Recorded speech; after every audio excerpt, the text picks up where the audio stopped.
On peut forcer comme ça pour récupérer l'argent des Noirs? Si tu recherches ce qu'on ne t'a jamais raconté à l'école ou dans les médias, tu es au bon endroit. Bienvenue sur Grandeur Noire.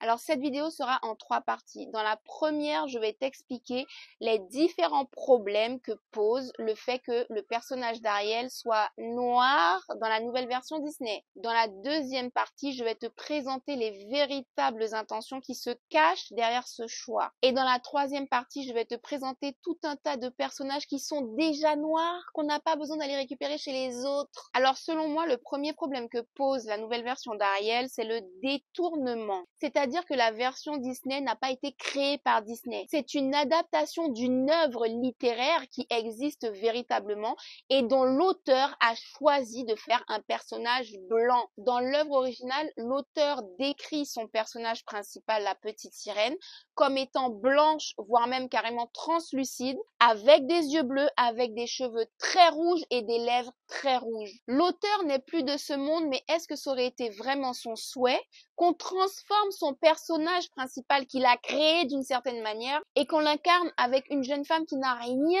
à voir avec sa description? En tant qu'auteur, moi-même, j'ai créé le personnage de Walata et dans le livre, je fais une description qui est claire. Elle a la peau foncée, elle a les cheveux crépus. J'ai vraiment pas envie que quelques décennies après ma mort, on décide d'adapter le truc au cinéma avec une actrice asiatique ou une actrice amérindienne ou une actrice blanche ou une actrice arabe. Alors peut-être que mon livre tu l'as pas lu donc ça te parle pas trop, mais je vais prendre d'autres exemples. Pocahontas est un personnage qui appartient à une histoire et à un contexte bien particulier qui est celui des Amérindiens. Est-ce que sous prétexte d'inclusivité ou de la tendance du moment, on va prendre une actrice africaine pour jouer Pocahontas? Même question pour Mulan. Mais c'est exactement la même chose pour la petite sirène. C'est un conte scandinave. L'auteur a décidé que ce personnage, même si c'est un personnage imaginaire, ce personnage avait telle apparence. Et surtout, ce personnage appartient à un contexte, à une histoire, à une culture scandinave. Donc pourquoi aller transformer la culture et l'histoire des autres avec des actrices qui ne correspondent pas du tout? Et ce n'est vraiment pas rendre service à la communauté noire que de faire ça. Je vais t'expliquer exactement pourquoi dans la troisième partie. Donc pour résumer, le premier problème que me pose le choix de l'actrice Halle Bailey, c'est que l'intention de l'auteur n'est pas respectée.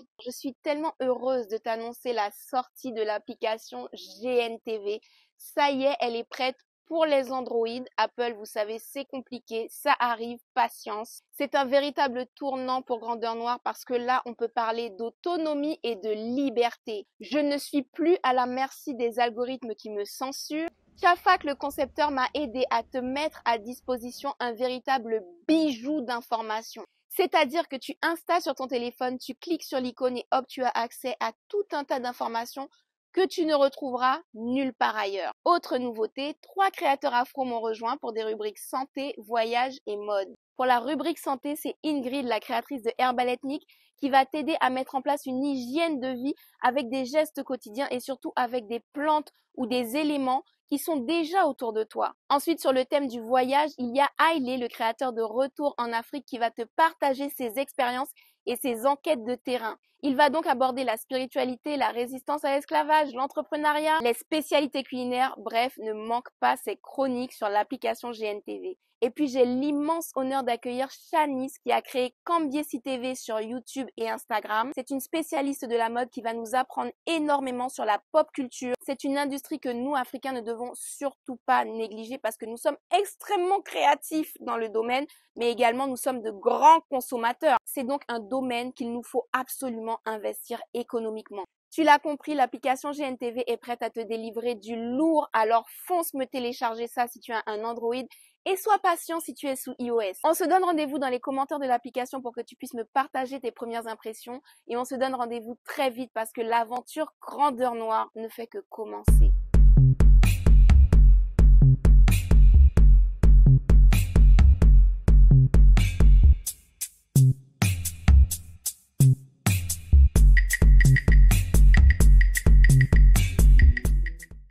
Le deuxième problème que me pose le choix de cette actrice, c'est le conditionnement. Parce que si elle doit permettre aux petites filles noires et métisses de s'identifier à elle, et qu'en même temps le message principal du film, c'est qu'elle tombe amoureuse d'un prince blanc et qu'elle lui court après et qu'elle est prête à tout jusqu'à renoncer à sa vie auprès des siens pour obtenir l'amour de ce prince blanc, eh bien on conditionne les petites filles noires une génération de plus à idéaliser le phénotype masculin blanc plutôt que sa propre communauté. Attention, je n'ai rien contre le métissage lorsque celui-ci est spontané et naturel. Par contre, le fait de persuader, le fait de conditionner avec une seule représentation à chaque fois, là, j'ai un problème. Quand est-ce que nous allons sortir de ce conditionnement, de cette persuasion, de cette idéalisation que l'homme blanc est le mari par excellence? Il est fidèle, il est travailleur, il est responsable, il fait des cadeaux, il chouchoute, il déclare sa flamme, il emmène au restaurant, il emmène en vacances. Bref, l'homme blanc est parfait pour la vie de couple. Et en face, on n'a que des clichés négatifs sur l'homme noir. Donc pour en revenir à la petite sirène,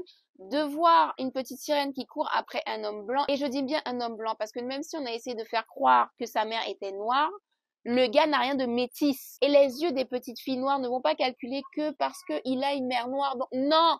Ils voient un prince blanc à l'écran et une sirène noire qui veut absolument aller épouser un prince blanc. Donc, quelle sorte de message infiltre encore le cerveau de cette génération? Troisième problème que soulève le fait de prendre une actrice noire pour jouer la petite sirène, eh bien, c'est de faire croire à tout le monde que les noirs ne possèdent pas leur propre mythologie, leur propre légende, leur propre conte, leur propre héros ou héroïne noirs. Et donc, ils sont obligés d'aller s'accaparer des personnages scandinaves blancs pour exister sur grand écran, pour exister chez Disney, pour exister dans l'esprit et le cœur de la nouvelle génération. Finalement, ça dessert la communauté noire qui passe pour une communauté qui ne sait pas créer. Et enfin, le quatrième problème, c'est le syndrome du sauveur blanc. C'est-à-dire que les studios Disney à qui la communauté afro n'a jamais rien demandé se permettent de venir sauver la communauté afro. Regardez mes petits nègres, vous n'êtes pas suffisamment représentés à l'écran, mais nous, Disney, nous venons vous apporter une représentation. Une fois de plus, je vais donc répéter à ma communauté afro que j'adore, nous n'avons besoin de personne pour nous sauver. Ce ne sont clairement pas les personnages de contes, de légendes et de mythes africains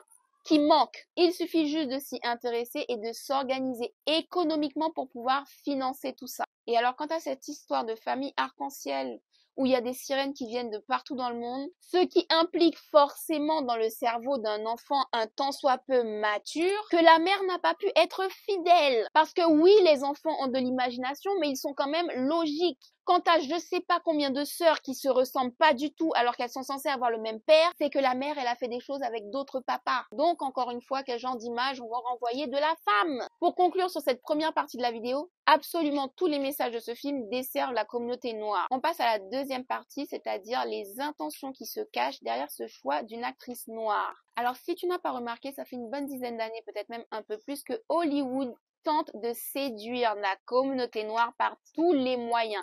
Je devrais dire, tente de séduire le portefeuille de la communauté noire. Parce qu'en réalité, il ne s'agit pas de faire plaisir aux noirs. Il s'agit de les envoyer payer leur entrée en salle, payer leur abonnement Netflix, payer les poupées à l'effigie des héros et héroïnes noirs. On a plein d'exemples de personnages qui originellement sont blancs de par le contexte historique, culturel, mythologique de l'œuvre et qui se retrouve à être noir à l'écran. Dans le film Marvel Thor, le personnage qu'incarne Idris Elba, originellement c'est un personnage de la mythologie scandinave. À quel moment un dieu viking est noir? Plus récemment, on a eu la fée Clochette dans une adaptation de Peter Pan. C'est absurde et ridicule. Si Disney veut foutre des personnages noirs à l'écran, ils n'ont qu'à en créer. Alors ensuite, ils ont essayé de nous faire un James Bond non seulement noir, mais féminin. À un moment donné, ils ont pensé incarner James Bond en tant que femme noire.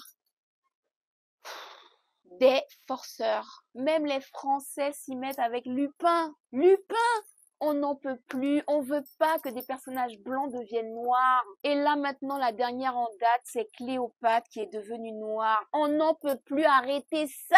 Nous, la communauté noire, on n'a jamais dit qu'on voulait récupérer les personnages des autres. Surtout si c'est pour se ramasser au passage des insultes racistes à chaque fois. En tout cas, pour ceux qui n'ont pas encore compris, Hollywood veut tout simplement séduire l'argent des noirs. Parce que les blancs qui dirigent cette planète ont très bien compris que les noirs ont de l'argent à dépenser et qu'ils ont envie de le dépenser. Quitte à vivre au-dessus de leurs moyens, les noirs dépensent. Les blancs en ont bien conscience et ils ont bien envie de rapatrier cet argent dans l'industrie du cinéma. Je vais prendre une comparaison très simple à comprendre. C'est comme si un homme vient me séduire avec des cadeaux qu'il a déjà offerts à une femme autre que moi, qu'il a récupéré à cette femme et qu'il me donne. Et il y a cette femme qui vient m'agresser en me disant « Yo, ce sont mes bijoux, c'est à moi, rends-moi mes affaires !» C'est exactement ce qui se passe dans l'industrie du cinéma avec des personnages qu'on a donnés à la population blanche comme étant des personnages blancs au travers desquels ils s'identifient et qu'on leur retire après 20 ou 30 ans d'existence de ce personnage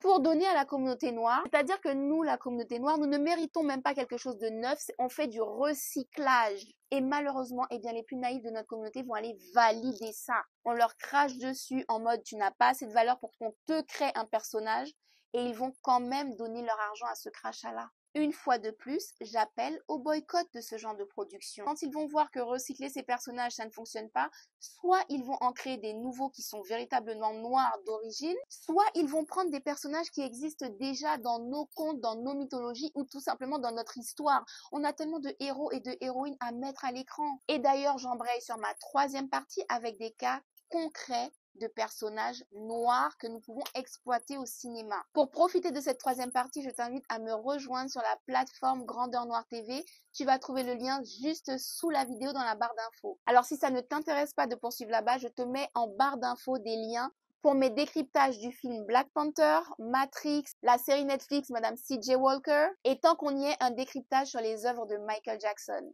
Ce sont des vidéos qui cette fois sont intégrales, donc régale-toi. À très bientôt sur Grandeur Noire.